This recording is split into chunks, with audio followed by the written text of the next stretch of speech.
Morning, everybody.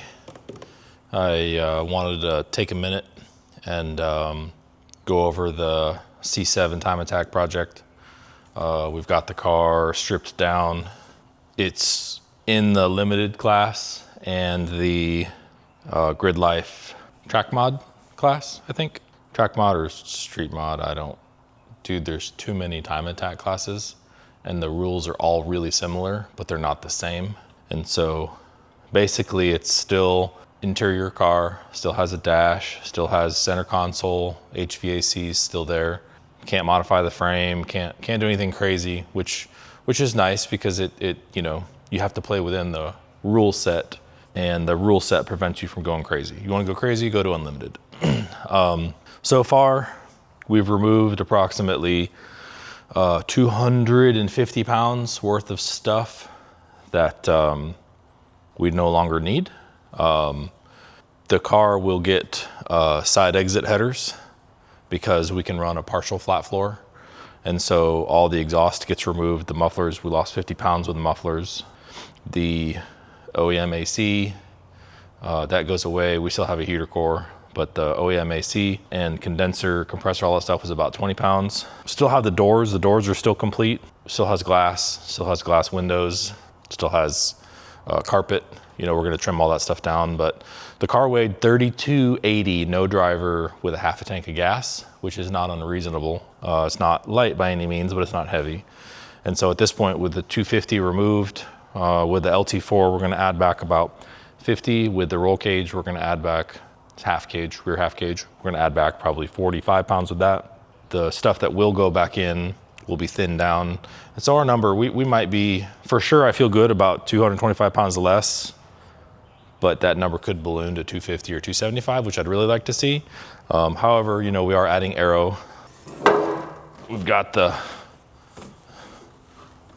good super lap battle. We can run a dual element. And so we're gonna run that for super lap. And then for grid life, this second element has to come off. We will basically mount the wing in the envelope for grid life because they have more strict aero rules. And then super lap, wherever it lands, that's where it lands. All Zebulon parts. We got Zebulon rear wing, Zebulon diffuser, Zebulon splitter. Shout out to those guys for always producing a fantastic product. Car's getting the full MoTeC, M182, so we can run port injection and direct injection because we want to run ethanol.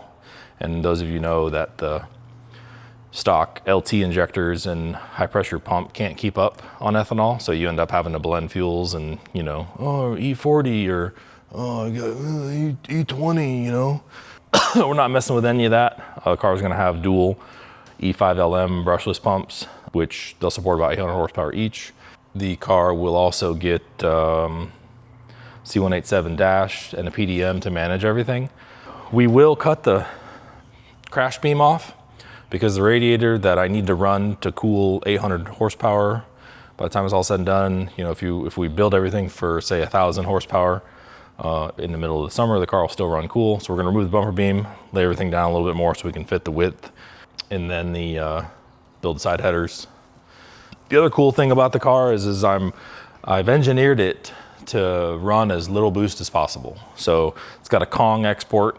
It's got 8-inch lower, 255 upper, so blower speed at 7,200 engine speed. Blower RPM will be about 25,000, which is pretty low for these cars, considering that stock is not much less than that.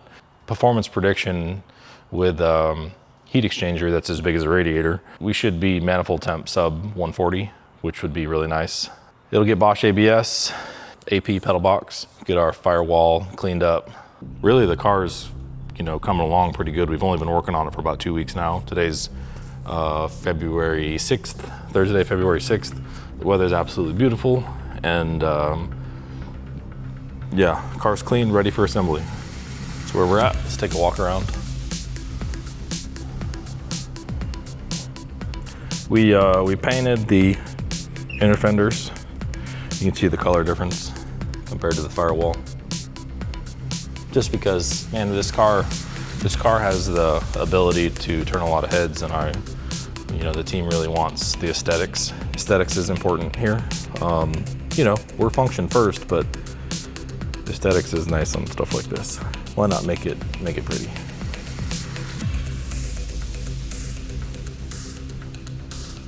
Interior panels are still in the doors. The doors are fully complete. We didn't gut them, didn't do anything.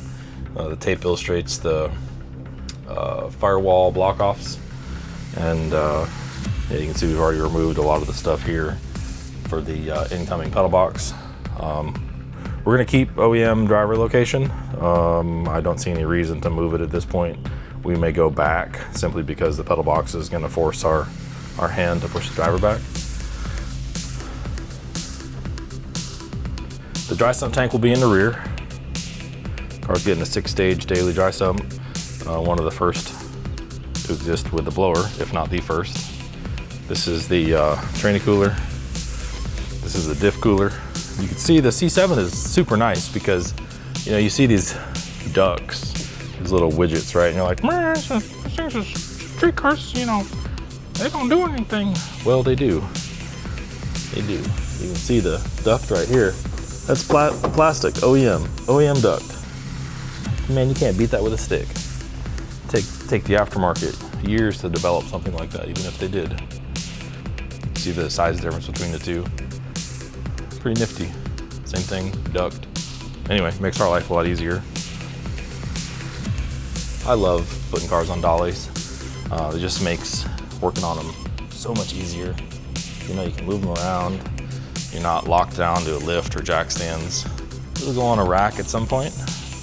We're gonna retain the OEM electronic power steering rack. Still gotta keep glass. So yeah, that's all I got for this 5 minutes. Like and subscribe, tune into the channel, watch the build. Gonna do our best to post as much content as we can.